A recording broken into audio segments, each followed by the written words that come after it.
Silakan adik-adik salah satu berdoa.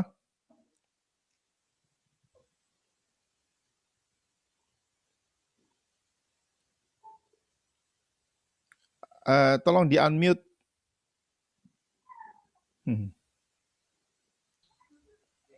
Ya. Tuhan Allah Bapa kami yang bertata ke dalam kerajaan surga, terima kasih Tuhan buat penyertaan-Mu pada hari ini. Hingga pada pagi hari ini Tuhan, kayak mulai pelajaran kami Tuhan. Kiranya Engkau berkati kami di tempat ini supaya apa yang disampaikan Pak orang Tuhan boleh kami mengerti dan kami simak ya Tuhan. Kau berkati Pak orang yang akan mengajar kami ya Bapa. Kami serahkan pelajaran kami ke dalam tangan kasih-Mu hanya dalam nama Tuhan Yesus. Haleluya. Amin. Amin. Terima kasih Pak Roni dengan kesetiaannya mengajar. Silakan waktu saya sampaikan, silakan Pak Orang mulai. Baik, terima kasih Pastor.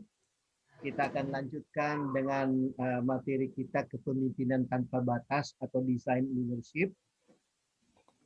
Mudah-mudahan share screen saya sudah bisa dilihat. Sudah. Baik. Sebelum kita belajar lebih jauh, maka mari saya coba untuk mengajak kita untuk baca firman Tuhan dulu. Ada satu kebenaran yang akan kita coba baca dalam kitab Kudus Perjanjian Baru, surat kiriman Rasul Paulus kepada jemaat yang ada di Roma. Teman-teman semua boleh buka Alkitab Anda. Roma 8 ayat yang ke-29 dan ayat yang ke-30. Roma 8 ayat 29 dan ayat yang ke-30. Boleh salah satu teman-teman boleh bacakan untuk kita kah? Roma 8 ayat 29 dan 30. Silakan satu orang teman boleh bacakan untuk kita. Roma pasal 29 Roma 8. Pasal 8 ayat 29 sampai 30. Sebab semua orang yang dipilihnya dari semula, mereka juga ditentukannya dari semula untuk menjadi serupa dengan gambaran anaknya, supaya ia anaknya itu menjadi yang sulung di antara banyak saudara. Dan mereka yang ditentukannya dari semula, mereka itu juga dipanggilnya. Dan mereka yang dipanggilnya, mereka itu juga dibenarkannya. Dan mereka yang dibenarkannya, mereka itu juga dimuliakannya. Amin. Jadi dari ayat ini bahwa sebenarnya hanya orang-orang pilihan, ya dikatakan di situ orang-orang pilihan itu adalah orang-orang yang ditentukan. Dan orang-orang yang ditentukan itu dikatakan oleh firman Tuhan, ya kalau kita perhatikan ayat yang ke-30, mereka juga dipanggil. Nah, dengan kata lain, kalau kita kenakan ke dalam konteks kepemimpinan, maka teman-teman yang saat ini ada dalam kepemimpinan itu adalah orang-orang yang memang ditentukan, orang-orang yang memang ditetapkan, dan orang-orang yang memang dipilih untuk menjadi seorang pemimpin. Nah, ini yang akan membuat kita kepemimpinan yang tanpa batas. Kalau Allah sudah memilih Anda menjadi seorang pemimpin, maka Allah yang bertanggung jawab untuk membuat Anda mampu memimpin sehingga kepemimpinan Anda itu tidak ada batasnya.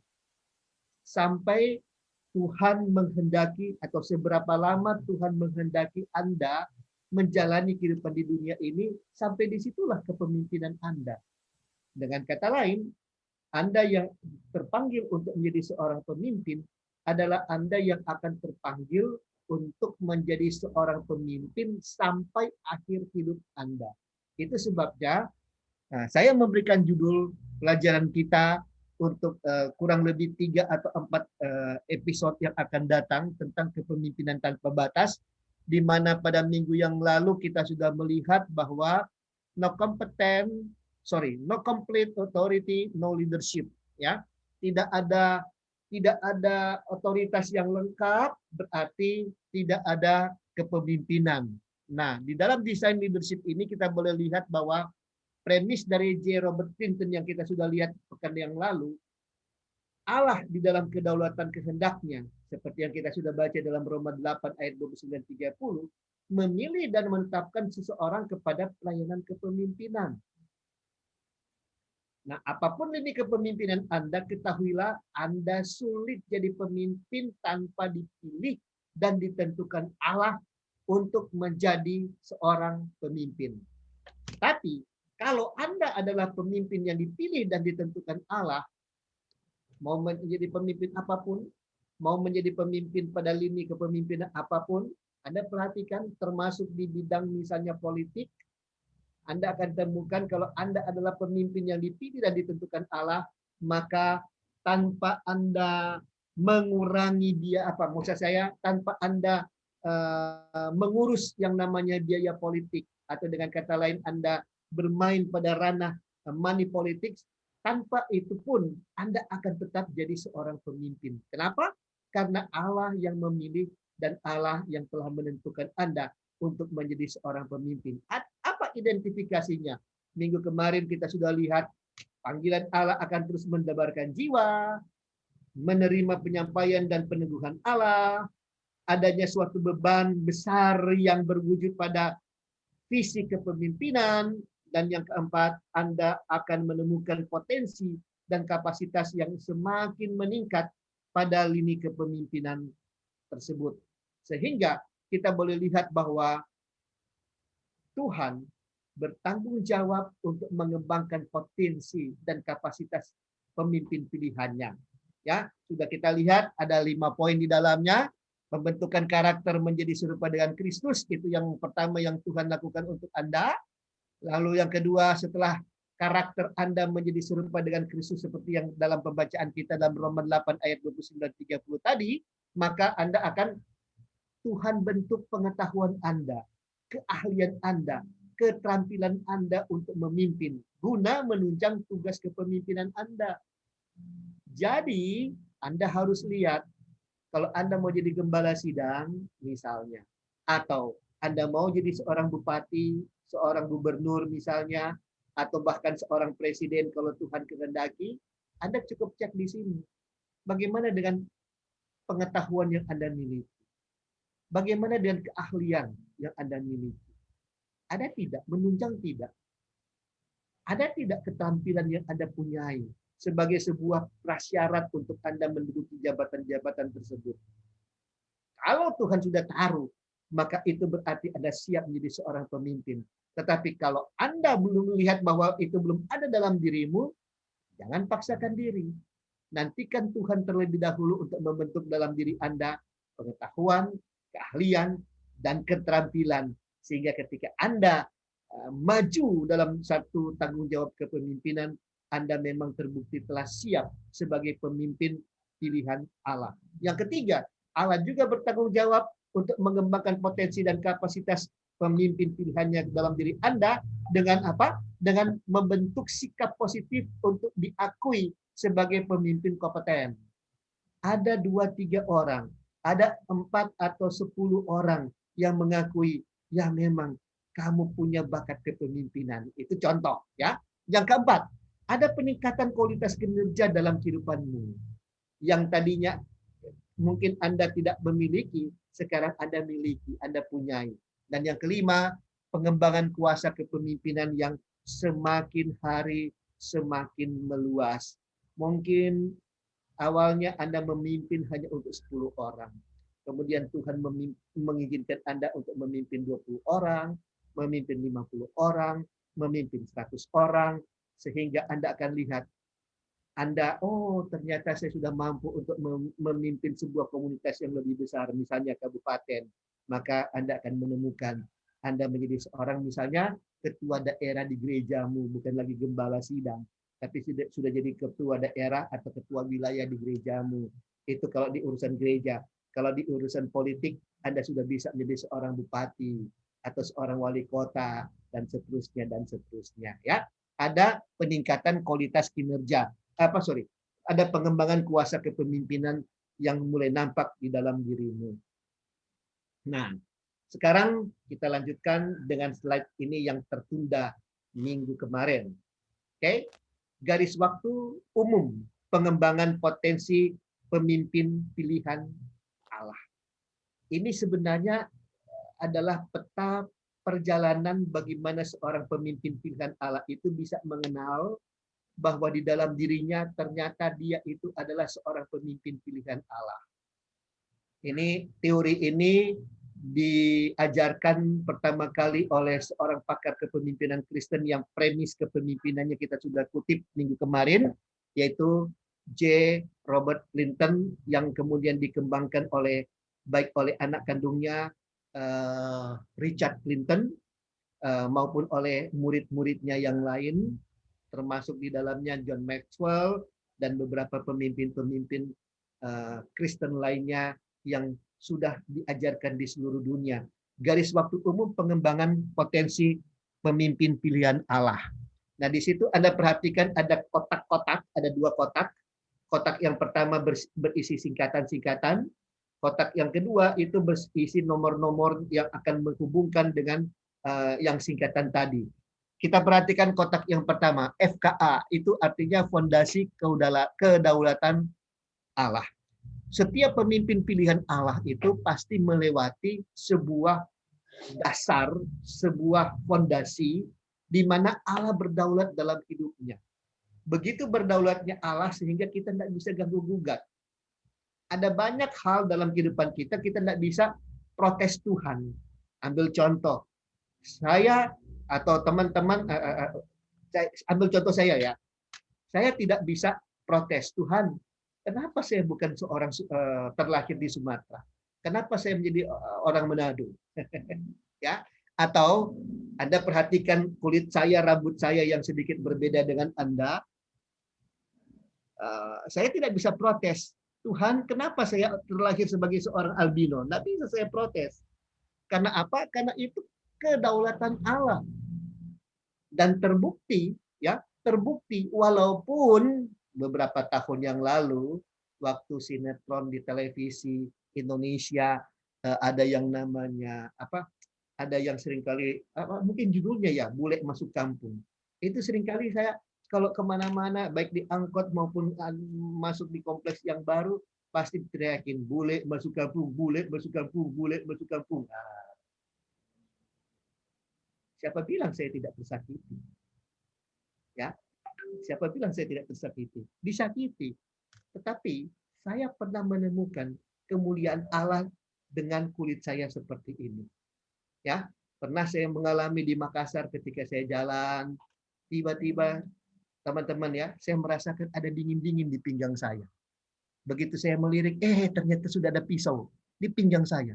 Dan orang itu mengatakan, Mister, uangmu dulu. Saya pura-pura jalan, saya saya tidak berhenti, saya tetap jalan. Saya menunggu reaksi berikutnya. Dingin-dingin di pinggang itu tetap ada. Dia tanya lagi, Mister, uangmu dulu. Saya tetap jalan.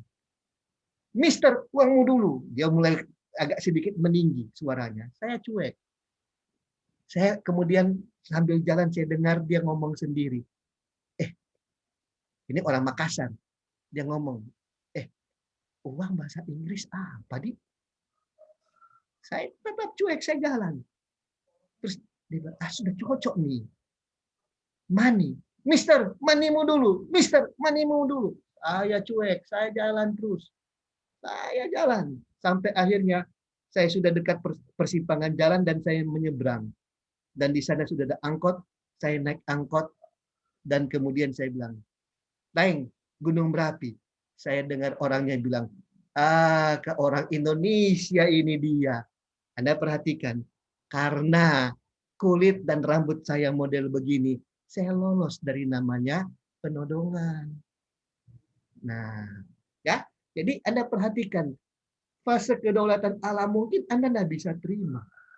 Tetapi, Tuhan tahu yang terbaik untuk Anda dan saya. Karena itu tidak perlu disesali dengan apa yang Tuhan sudah atur dalam hidupmu. Tidak perlu Anda sesali kenapa Anda terlahir dari orang tua papa nama A, mama nama B. Tidak perlu Anda permasalahkan itu. Oleh karena apa? Itu adalah fondasi kedaulatan Allah yang justru akan membuat Tuhan dipermuliakan dalam kehidupanmu. Oke? Nah, saya kembali menyaksikan hal yang kedua dalam kehidupan saya. Saya sebenarnya terlahir dengan gagap, ya, gagap. Bahkan saya ini karena saya terlahir dari rahim seorang ibu yang sedang mengalami hipertensi, yang seharusnya saya ini diaborsikan, ya, digugurkan. Tetapi oleh karena ada hamba Tuhan yang memberikan peneguhan kepada orang tua saya untuk dipertahankan. Apa yang jadi, teman-teman? Ya, apa yang jadi? Saya ini orang yang sangat-sangat lemah, termasuk dalam berbicara. Tapi kalau teman-teman bisa saya ajarkan saat ini, Anda perhatikan. Walaupun mungkin teman-teman tetap ada menemukan sisa-sisa gegapnya saya. Tetap pasti ada.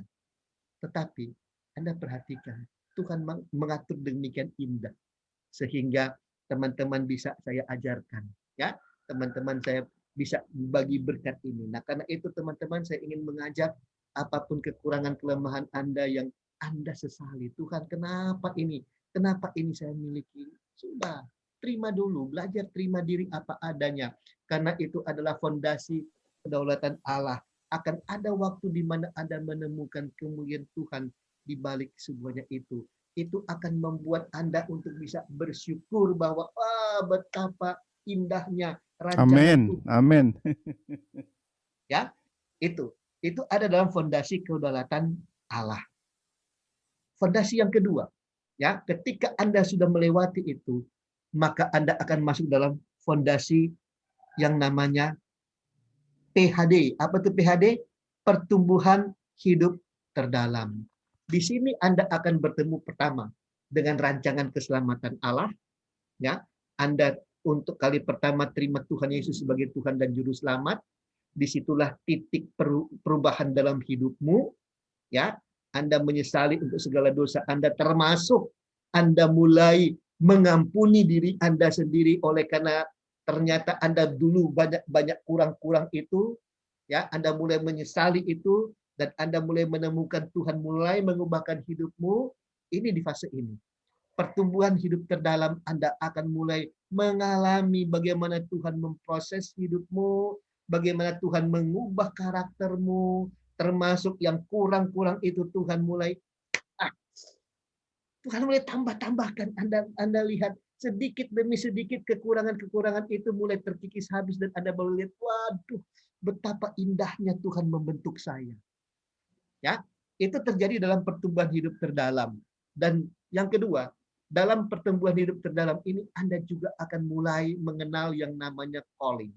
Ya, leadership calling itu akan mulai di titik ini. Anda akan mulai tahu, Anda mulai menyadari bahwa Anda sekarang dipanggil oleh Tuhan bukan untuk jadi anak buah, tetapi untuk jadi pemimpin. Amin.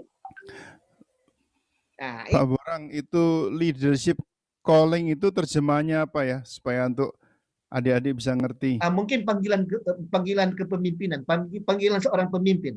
Mungkin Panggilan seorang pemimpin, ya boleh dicatat adik-adik. ya, di situ Anda bisa menemukan panggilan sebagai seorang pemimpin itu ada dalam kehidupan Anda. Itu yang kedua. Dan yang ketiga, ya, yang akan terjadi dalam pertumbuhan hidup terdalam. Jadi yang pertama itu adalah pertobatan. Anda terima Tuhan Yesus sebagai Tuhan dan Juru Selamat dan Anda mulai menyesali akan dosa-dosamu. Anda mulai bisa menerima kekurangan-kekurangan dalam dirimu oleh karena Tuhan mulai memproses untuk mengubah kekuranganmu menjadi kelebihanmu. Yang kedua, Anda mengalami yang namanya panggilan seorang pemimpin. Dan yang ketiga, ya, Anda akan perhatikan di sini. Anda akan mulai melihat bahwa di fase ini, ya, di fase ini Anda akan mulai punya gambaran peta masa depan Anda itu mulai tergambar. Oh, kalau begitu saya akan menjadi seperti ini. Oh, kalau begitu saya akan menjadi seperti itu. Saya punya satu materi training yang saya siapkan. Kalau di Amerika sana dikatakan life begin 40, ya. Kehidupan itu diawali pada umur 40 tahun. Saya punya materi training tentang kepemimpinan itu tentang life begin 25. Kehidupan kita itu dimulai ketika kita berada di usia 25 tahun. Nah, Ini hanya dapat terjadi apabila Anda mengerti Anda sudah ada dalam fase pertumbuhan hidup terdalam. Anda akan tahu, oh iya, ternyata rancangan Tuhan bagi saya itu seperti ini.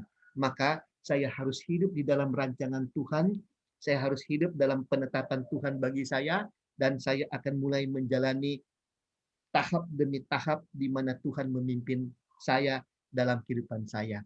Ya, itu pada garis waktu yang kedua. Jadi ulang, garis waktu pertama itu adalah fondasi kedaulatan Allah, yang kedua ya, babakan yang kedua dalam panggilan Anda dalam garis waktu umum pengembangan potensi pemimpin pilihan Allah di dalam diri Anda itu adalah pertumbuhan hidup terdalam. Yang ketiga, Anda akan mengalami yang saya sebut di situ PP, pendewasaan pelayanan. Nah, memasuki atau transisi peralihan dari fase 2 dari kotak 2 ke kotak 3 itu biasanya akan Anda lewati beberapa ujian. Ya, termasuk di situ adalah ujian firman, bagaimana ketaatan Anda terhadap firman Tuhan yang Anda dengar setiap hari, yang Anda baca setiap hari, yang Anda renungkan setiap hari, itu ada waktu-waktu tertentu Anda akan diuji firman. Mau enggak Anda taat dengan firman Tuhan? Oke? Termasuk di situ adalah ujian integritas. Bagaimana kejujuran Anda, ya. Seringkali wujud daripada ujian integritas ini sepele. Kadang-kadang ya, kadang-kadang di asrama atau di tempat penginapan Anda ada teman berkata, siapa yang ambil sabun saya, sabun mandi saya, atau siapa yang pakai sendal saya? Bukan saya, padahal Anda terang-terangan yang pakai. Ya, itu salah satu ujian firman, salah satu ujian integritas sehari-hari yang seringkali kita tidak sadari bahwa itu adalah ujian. Oke? Nah, kalau Anda lolos dalam transisi ini, ujian-ujian ini, maka Anda akan mengalami yang namanya pendewasaan pelayanan. Anda akan mulai melihat ternyata, ya, ambil contoh, ada mungkin di antara Anda yang kemudian akan jadi seorang pemimpin ujian atau worship leader. Anda akan mulai melihat potensi-potensi itu mulai bertumbuh dalam hidupmu. Misalnya, nyanyinya sudah tidak fals.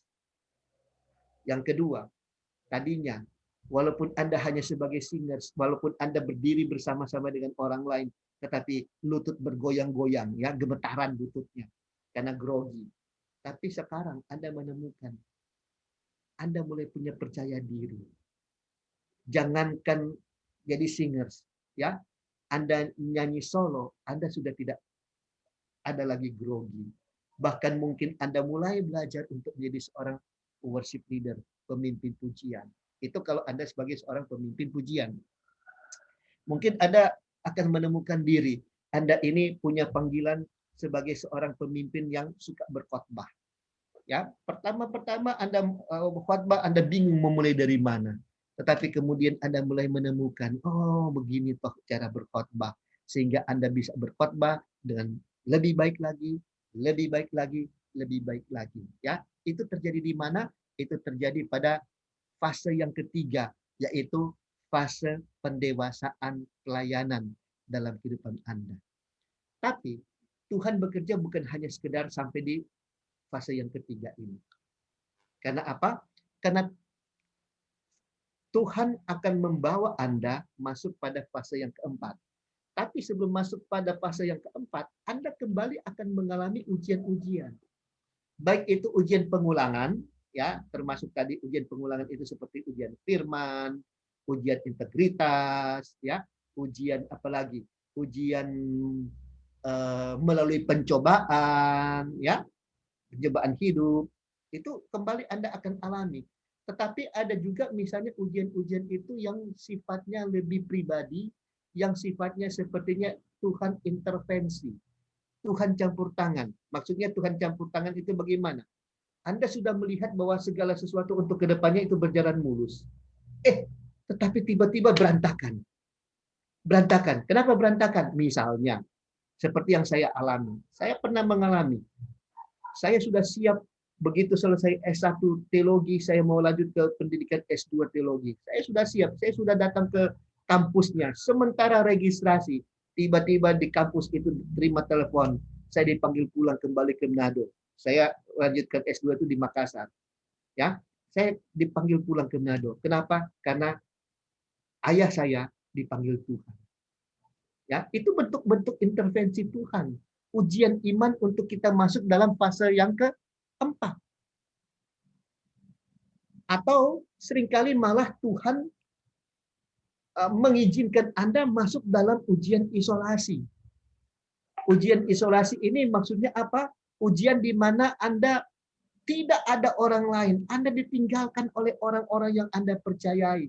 Bahkan mungkin orang-orang yang mengasihi Anda mulai mengkhianati Anda.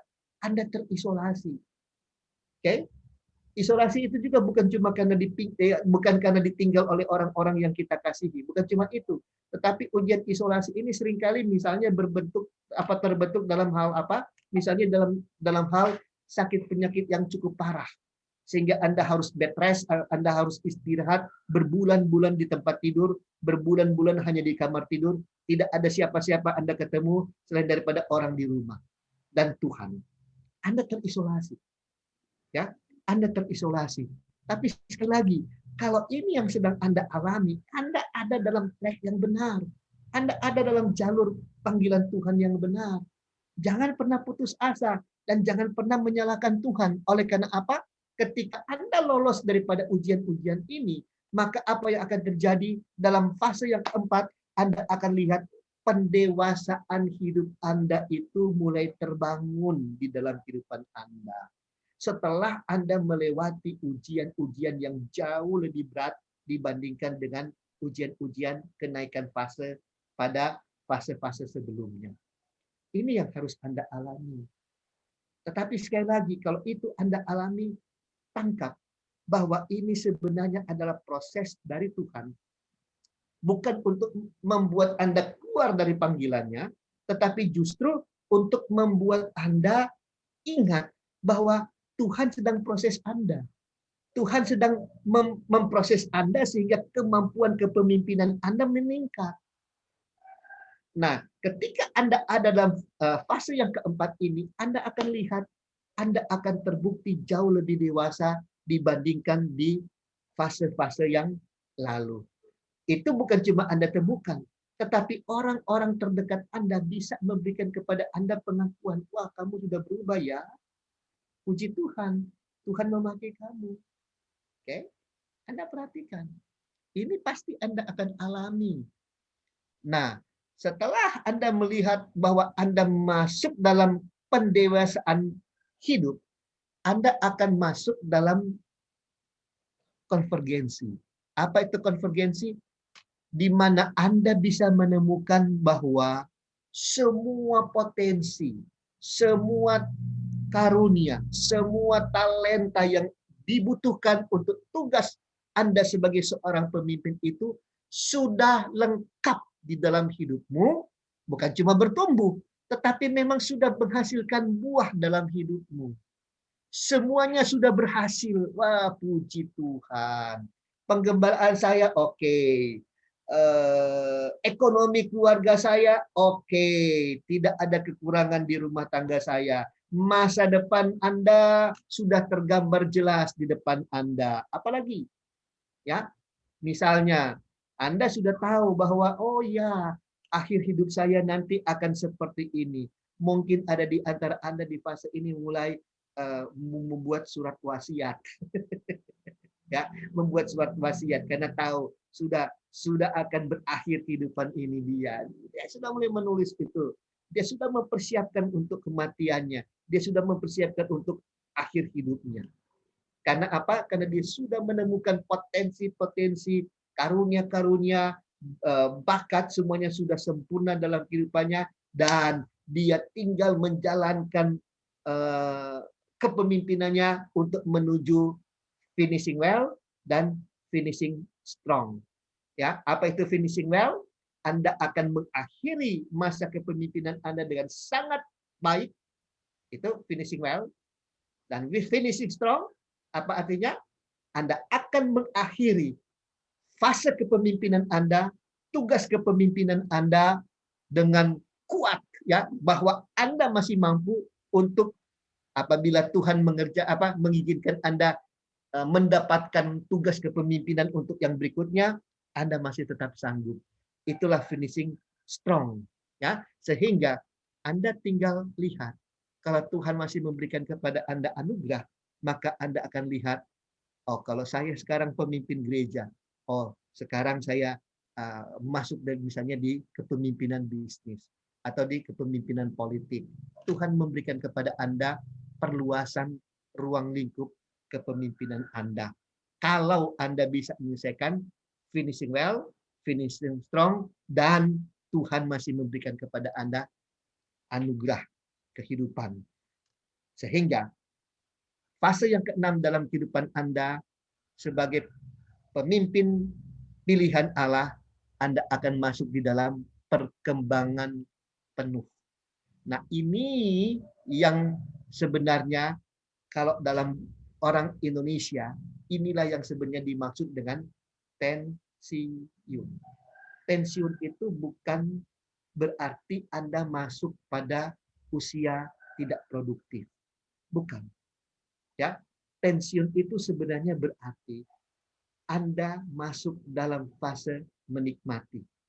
Ya, Anda tidak lagi mengerjakan tugas kepemimpinan karena Anda sudah menyerahkan tongkat estafet kepemimpinan kepada orang lain, dan Anda tinggal bangga menunjukkan karya-karyamu kepada penerusmu sambil memberikan keteladanan kepemimpinan kepada penerusmu untuk bisa meneruskan apa yang Anda sudah pimpin.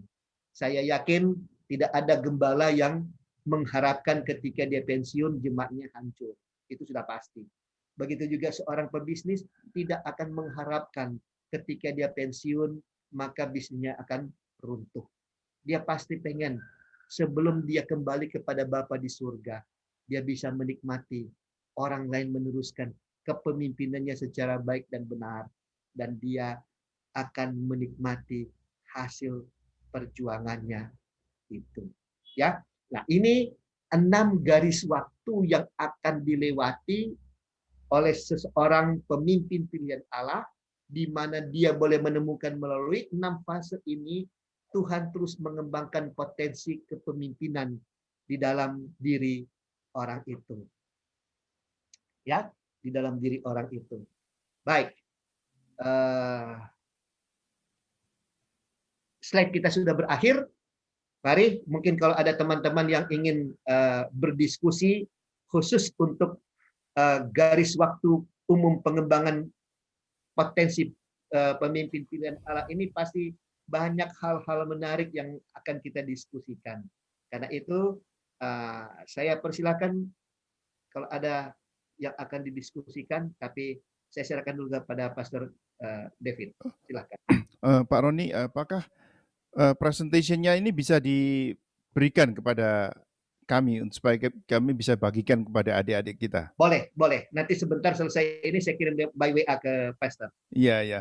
Baik. Mungkin juga kalau bisa yang sudah lalu, Oke, baik. boleh juga dikirimkan juga satu-satu gitu. Baik, baik. Sehingga supaya bisa di file, bisa di adik-adik bisa dengarkan kembali sambil mencatat ya. Baik, baik, baik, baik. Siap. Ya, silakan kalau ada adik yang mau bertanya.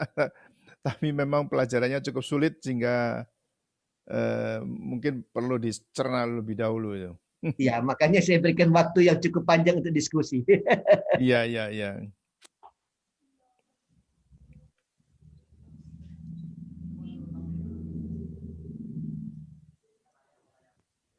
Ada yang mau tanya, silakan. Saya mau nanya. Yang keras, suaranya keras. Cara kita mengembangkan pendewasaan pelayanan kita itu seperti apa? Baik. Cara kita mengembangkan pendewasaan pelayanan. Sebenarnya ini prosesnya Tuhan dalam kehidupan kita. Jadi kalau bertanya bagaimana cara kita mendewasakan pelayanan kita hanya taat kepada Tuhan saja. Belajar taat. Nah, itu sebabnya di dalam fase-fase perkembangan kepemimpinan yang ada pada kita, itu setiap berakhirnya fase, itu pasti ada ujian-ujian. Nah, melalui ujian-ujian itulah kita didewasakan. Gitu. Jadi, kalau ditanya bagaimana kita bisa mendewasakan hidup kita, bagaimana kita bisa mendewasakan pelayanan kita, cuma satu kata, yaitu taat. Ya, taat kepada proses yang Tuhan beri dalam kehidupan kita. Termasuk ketika kita mengalami ujian-ujian. Oke? Itu jawaban saya. Ya Pak, makasih. Siapa? Pak, Ibu Eni. saya akan menanggapi dari pertanyaan si Desi. Tadi apa, Desi? Cara untuk mengembangkan kepemimpinan. Nah, selain ketaatan yang diutamakan itu penting sekali ketaatan, dan juga kita harus melihat kembali penyerahan diri kita kepada Tuhan, dan selain taat penyerahan diri kita kepada Tuhan, terus kita ingat firman Tuhan yang mengatakan setia dalam hal perkara yang kecil, maka Tuhan akan tambah-tambahkan. Jadi pada saat kita diberikan kepercayaan kepemimpinan, apa yang sudah Tuhan percayakan, kita jalankan, kita bertanggung jawab dengan sepenuhnya, pasti Tuhan akan tambah-tambahkan. Itu Pak yang bisa saya tambahkan. Terima kasih. Baik, sangat setuju Bu. Terima kasih sudah mengingatkan kita ya. Jadi setia terhadap perkara kecil, karena Tuhan katakan Tuhan akan memberikan kepada kita hal yang lebih besar, tanggung jawab yang lebih besar. Setuju Bu. Terima kasih. Ada lagi? Oke Pak, saya mau bertanya tentang Sebutkan pendewasaan namanya dulu, boleh. Oh, nama saya Anton Pak. Anton. Tentang kedewasaan kepemimpinan kan ini. Jadi saya mau bertanya, ketika kita menghadapi masalah di dalam kepemimpinan kita, apakah kita membutuhkan seorang mentor atau kita menggunakan kemampuan kita sendiri? Ya seperti itu sih Pak pertanyaannya. Baik, pertanyaan yang sangat bagus. Yang pasti pertama kita tetap pada kedaulatan Tuhan ya. Jadi jangan sekali-sekali kita mengandalkan manusia, tapi kita membiarkan diri kita itu diproses oleh Tuhan. Jadi pengiringan kita kepada Tuhan itu kata kuncinya. Kalaupun kita mau memakai mentor, kalaupun kita mau memakai materi lalu tentang apa itu? Masih ingat?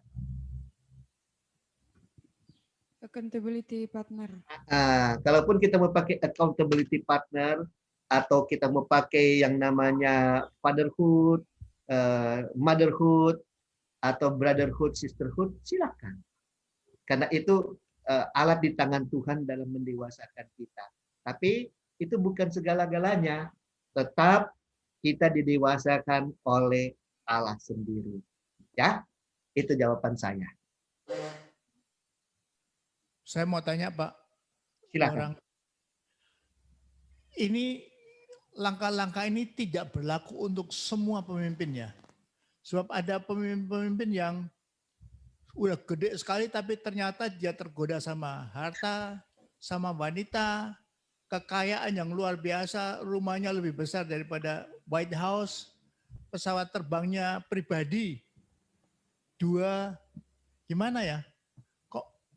Terpukau sama harta itu kan mestinya sudah pendewasaan hidupnya sudah luar biasa itu.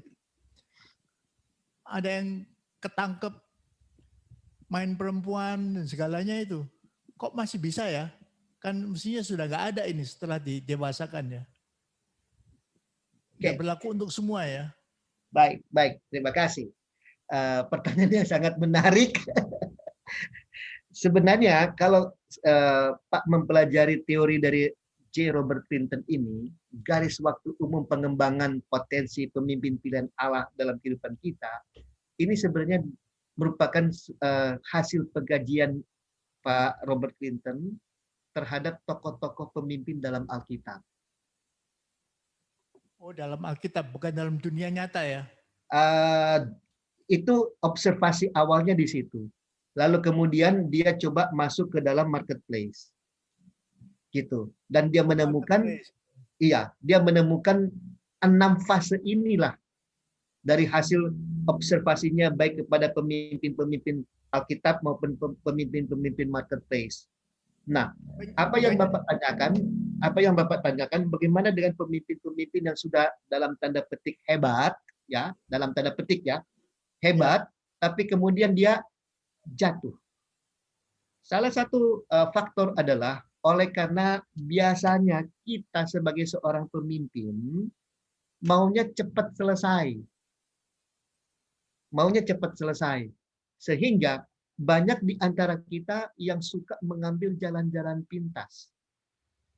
Nah, akibatnya membuat daya tahan kita, baik secara fisik maupun khususnya rohani, rapuh. Itu yang mengakibatkan kita banyak sekali jatuh di dalam kasus-kasus seperti itu. Ya, jangankan pemimpin-pemimpin politik, pemimpin rohani juga kan kita tahu bersama kan ada salah satu tokoh apologetika hari ini ya yang kita tahu bersama kemudian jatuh dalam imannya. Imannya sih kepada Kristus tidak, tapi ternyata dosa-dosa yang selama ini dia sembunyikan terbongkar di depan umum. Nah, ini sebenarnya yang kiranya boleh menjadi pembelajaran bagi kita bahwa mari setiap fase-fase itu kita biarkan Tuhan matangkan kita. Jangan kita mau cepat-cepat karena berambisi punya kedudukan, karena kita berambisi punya sebuah jabatan yang lebih keren, mengakibatkan akhirnya Tuhan sebenarnya belum selesai dengan satu fase, tapi kita sudah mau melompat pada fase selanjutnya. Kira-kira seperti itu Pak jawaban saya. Sebetulnya mereka itu bukan jatuh dalam dosa, Pak. Hidup dalam dosa, Pak. Betul, setuju. Bertahun-tahun, belasan tahun baru ketahuan, betul, setuju. Perempuan lain. Betul. Uangnya di korupsi dan sebagainya. Iya. Ada pendeta di Indonesia yang juga punya moge, belasan moge. Betul. Motor gede. Betul. Dan mobil pribadinya itu belasan juga. Buat apa itu pendeta perlu belasan mobil ya? Betul. Itu kan Setuju. godaan harta ya, godaan harta. Betul. Nah, jadi sebagai seorang pemimpin pilihan Allah, kita harus membuktikan bahwa semua ujian-ujian yang Tuhan izinkan terjadi dalam kehidupan kita itu kita bisa melewati karena semuanya itu untuk mengantar kita kepada kedewasaan. Oke. Terima kasih, Pak. Ya. Terima kasih, Pak. Gimana kalau masih ada? Kalau ada kesempatan, kalau enggak kita akan tutup. Enggak ada, Pak. Enggak ada. Oke, silakan salah satu menutup. Terima kasih Pak Worang. Sama-sama. Jadi minggu depan kita masih ketemu ya? Iya, masih ketemu. Oke, baik. Oke, mari kita bersatu dalam doa. Terima kasih ya Tuhan untuk penyertamu sepanjang pelajaran ini ya Tuhan. Kami belajar banyak dari pelajaran yang telah disampaikan oleh hamba-Mu Pak Worang ya Tuhan. Biarlah setiap pelajaran ini Tuhan bisa menjadi pelajaran bagi kami ya Tuhan, untuk kami terapkan dalam pelayanan kami ke depannya ya Bapa. Bapa, Engkau mengurapi setiap hamba-Mu yang telah menyampaikan ya Tuhan. Kau berkati setiap pelayanannya Bapa, pekerjaannya Tuhan. Kau berkati juga kesehatan keluarganya dan dia sendiri ya Tuhan.